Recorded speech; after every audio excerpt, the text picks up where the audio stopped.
তো দেখো আমরা এখানে বেরিয়ে পড়েছিলাম আমি আর আমার হাজব্যান্ড মিলে। তো সামনে আমার ননদরা আছে, ওরাও যাচ্ছে সকালবেলা।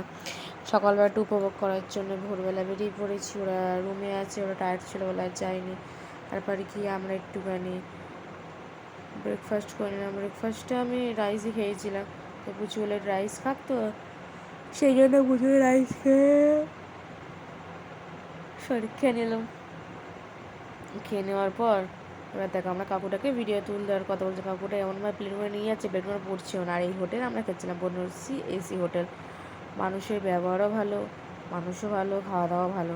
তো তোমরা যদি কেউ বকখালি যাও তাহলে অবশ্যই এই হোটেলটার মধ্যে যাতায়াত করবে। পাশেও একটা এর হোটেল আছে, বাট এটা হচ্ছে ওই হোটেলের থেকে ভালো, মানে বনশ্রী হোটেলটা খুবই ভালো এরকম। তারপর আমি এখানে পাড়ে মাছগুলো ছিল, তারপর তোমাদের মাছগুলো দেখিয়ে দিচ্ছি কী কী মাছ, কটা মাছ আছে না আছে বা কী ধরনের মাছ দেখিয়ে দিচ্ছি। তারপর দেখো আমি তোমাদের লোকেশনটা দেখাচ্ছিলাম যে পিকনিক স্পটের ঠিক পাশ থেকে যেতে গিয়েই সামনেই তোমাদের মধ্যে কাউকে জিজ্ঞেস করলে বন্যশ্রী হোটেল, সামনেই সবাই এলেই দেখতে পাবে। তো এই দেখো ওখানেও বন্যশ্রী আছে, বাট এটাও বন্যশ্রী আছে। তো দেখো দেখলে হোটেলটা খুবই সুন্দর, ভেতরে তোমরা ভিউও নিয়েছি, তোমরা আগের পার্টে দেখেছো। তো এই একটা পার্ট খুবই সুন্দর হোটেলের ভিউটা। আমাদের খাওয়া হয়ে গেছে, ননদ এখানে দাঁড়িয়ে আছে, মৌরি খাচ্ছিল সবাই মিলে, ঠিক আছে। ওটাও বনশ্রী এসি হোটেল, এটাও বনশ্রী এসি হোটেল। তো যাই হোক খুবই ভালো, কথাবার্তা খুবই ভালো, আমাদের আবার সবার ফটো তুলে দিচ্ছিলো, খুবই ভালো। যাই হোক দেখো এই মোড় থেকে এলেই বকখালি বিচে যাওয়ার টাইমে তোমরা এই বনশ্রী হোটেলটাকে দেখতে পাবে। তো দেখো আরও সব মাছ ভিডিও, সে মাছের ভিডিওগুলো আমি নিয়েছিলাম, ঠিক আছে। কে কোন মাছটা চিনতে পেরেছে, কে কোন মাছটা কমেন্ট জানাবে কিন্তু, বুঝলে। তো এখানে সব কিছু দেখানো হচ্ছে মাছগুলো। এটা চিংড়ি মাছ, ট্যাংরা, ভোলা তো আজকে সমুদ্রের লাস্ট দিন, তো সেই জন্য একটু সমুদ্রটা দেখতে এলাম। তো এর আগে আর ফোনটাকে আনায় দেখানো হয়নি এই টাইমে, দুপুরের টাইমে, কারণ চান করা আজকে চান করবো না। তো সেখানে ইচ্ছা তো আছে চান করবো না, বাট দেখা যাক কি হয়। এখন তো সেই ওই দিকে চলে গেছে, দেখতেই পাচ্ছি ওইখানটা। তো দেখা যাক কি হয়, যদি হয়তো চান করবো তাহলে ফোনটা রেখে দেবো। তার আগে তোমাদের ভিডিওটা দেখিয়ে নিচ্ছি। দেখো দেখো এখানে আমরা সবাই মিলে আছি, দেখো দেখতে পাচ্ছ। তো দেখো কি সুন্দর একদম আবহাওয়াটা। তো দেখো তারপর আমরা স্নান করার জন্য রেডি হয়ে যাচ্ছিলাম। দেখো রেডি হয়ে বেরিয়ে পড়েছি, তোয়ালে ফোয়ালে নিয়ে সানগ্লাস পরে। তোরা সব আগে আগে যাচ্ছিলো, আমার স্বামী আসছিনি তখন, তালা দিয়ে আসছিলো। তো যাই হোক সমুদ্রটা দেখি আর মানে থাকতে পারলাম না, বললাম না জামা প্যান্ট বাড়ি থেকে ছেড়ে এসে আবার আসি, এসে সমুদ্রের মধ্যে একটুখানি লাফাঝাপা করি।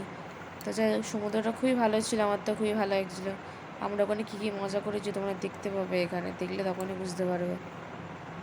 তো দেখো তোমরা আমি কী কী করেছি দেখে, দেখো পুজোকে কোলে নিয়ে ঘোরাচ্ছিলাম। পুজো ভয় পাচ্ছিলো সেই জন্য, তারা ভয় পাচ্ছে না, কিছু হবে না, কোলে নিয়ে ঘোরাচ্ছে না। দেখো এবার নৌকো হবে, নৌকো নৌকো, এই দেখো নৌকো। তো যাই হোক ভালোই মজা হয়েছে। যেই চড়াটা দেখেছো আসে দেখে চড়াটা কিন্তু ভর্তি হয়ে গেল, কিন্তু দেখেছো সবাই বলছিল চলে এসে চড়া ভর্তি হয়েছে উপরে। আমরা তো ওইবারে গেছিলামই না, যারা ছিল তাদের ব্যাপার অন্য। এই দেখো মামা আমাকে আর ভাগনাকে একসাথে কোলে নিয়ে ঘোরাচ্ছিল, দেখেছো কি বলবে বলো, তো পাগল না। তো যাই হোক এবার দেখো এবার পুজোর মধ্যেখানে আমরা দুজন দুদিকে ওঠার চেষ্টা করছিলাম, আমি আর আমার ননদ মিলে। তো যাই হোক উঠতে আর পারি না, আমার ননদ আমাকে তোলার চেষ্টা করছে, আমি আমাকে তুলতে পারছিল না। তো এটাই যা, মানে আসলে একটুখানি দিদি অত ভারী বলতে পারে না, তো ওই জন্য এটা তুলতে পারছে না, আছে এছাড়া কিছুই না। এই দেখো তারপর যে যার ওয়াইফকে নিয়ে একটুখানি ঘুরে নিল, আমি আবার আমার বরকে নিয়ে একটুখানি তোলার চেষ্টা করছিলাম, আমার বর তো উঠলোই না। সেদিনকে নিয়েছিলাম খাটের মধ্যে, যখন সেই দিদিরা এলো তখন দিদিকে বলছিলাম দিদি তোমাকে আমি খাটের মধ্যে নিয়েছিলাম, তুমি দেখেছো না? দিদি বলছিল হ্যাঁ হ্যাঁ আমি দেখেছি পাশ থেকে। তো যাই হোক তখন হলো না কেন কেড়ে দেখো আমাদেরকে এরকম না ঘোরাচ্ছে দেখেছো, আর একটু হলেই আমাকে ফেলে দেবো এরকম টেন্ডেন্সি ছিল। তো যাই হোক এরকমভাবে দেখলাম সমুদ্রটা, স্নান ফানও করলাম, মজাও করলাম, দেখো একটু মজা ফজা করে নিলাম, মজা ফজা করে পুচু দেখেছো, পুচু একদম আমাদের ফুল টিমে থাকে।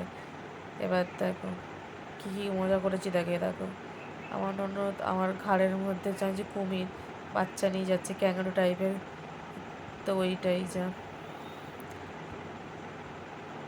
ভালোই আনন্দ হয়েছে। আবার পুচু আবার পিঠের মধ্যে বসে পড়ছিল দেখেছো, ভালোই আনন্দ হয়েছে, খারাপ না। এই দেখো দেখেছো, আমি আগে আগে চলে যাচ্ছিলাম বগে খুলে, এটাই যা খুব মজা হয়েছে। আমি দৌড়ে গিয়ে আমার বরের কোলে উঠবো, সরি, দেখো দৌড়ে গিয়ে আমার বরের কোলে উঠে গেছি। পুচু আসছিল কোলে ওঠার জন্য, তাহলাম তারা পুচু আমরা একসাথে কোলে উঠবো দাঁড়া। তো বললো যে ঠিক আছে, কিন্তু আজকে আমি তোমার সাথে কোলে উঠবো, এটা আমায় বললো। তো বলার পর আমার ননদকে আবার আমার বর নিচে যে দেখ তো নিচে হালকা এরকম মনে হয় সেই হ্যান ত্যান মজা, দেখো ওর শুধু ঘোরাবে সবাইকে, সবাইকে ঘোরাবে। তো স্নান ফান করে রেডি হয়ে গেলাম বাড়ি আসার জন্য, রেডি হয়ে গেছি। তো দেখো তোমরা দেখতেই পাবে যে হোটেল থেকে আমরা বেরিয়ে গেছি, ওটা আমাদের আগের টিম ছিল যাচ্ছে, আমার পরে টেনে টেনে নিয়ে আসছে দেখেছো। বেরিয়ে যাওয়ার পর হোটেল থেকে একটা অটোর মধ্যে আমরা সবাই মিলে বসেছিলাম, আমি একটুখানি ভিডিও তুলে নিচ্ছিলাম। তো দেখো পুচুকে ঘাট ধরে বলছি, পুচু আয়, বলছো লাগে তো, মানে ও দেখতে পাইনি তা নয়, দেখো হাই বললাম, আমি বললাম না দেখতে তা নাহলে করতো। তো ট্রেনে বসে যে কী করবো, বোর হচ্ছিলাম, এত গরম। তো আলটিমেট ট্রেনে এদেরকে সবাই ভিডিওই করছিলাম আমরা, ওরা এদিকে ভিডিও করছিলো, তাই বললাম থাক ভিডিওটা করে নিই। তো যাই হোক এ দেখো ট্রেনটা এবার ছেড়েও দিয়েছে, কি সুন্দর দেখতে পাচ্ছ, পিছনটা পুরো সবুজে সবুজ, এরকম সবুজ চলাচল গ্রামের দিকেই থাকে। তো যাই হোক আমি একটু ট্রেনের গেটে একটুখানি দাঁড়িয়ে থেকে পোজ দিচ্ছিলাম। তো যাই হোক এবার তোমরা দেখো। তো আমরা বাড়ি ঢুকে গেছি। তো আজকে আমাদের লাস্ট দিন ছিল বকখালিতে। তো আজকের ব্লগটা এত অবধি, এরপর দেখা হবে নেক্সট একটা ব্লগে। তো কেমন লাগলো তোমাদের এই ট্যুরটা, তোমাদের সাথে শেয়ার করলাম, তোমরা সবাই মিলে বলবে। তো টাটা বাই বাই, চ্যানেলটাকে সাবস্ক্রাইব করে দেবেন তোমরা। খুব টায়ার্ড হয়ে গেছি আমি আর এই যে স্বামী। তো দেখা হচ্ছে নেক্সট একটা ব্লগে, টাটা বাই বাই।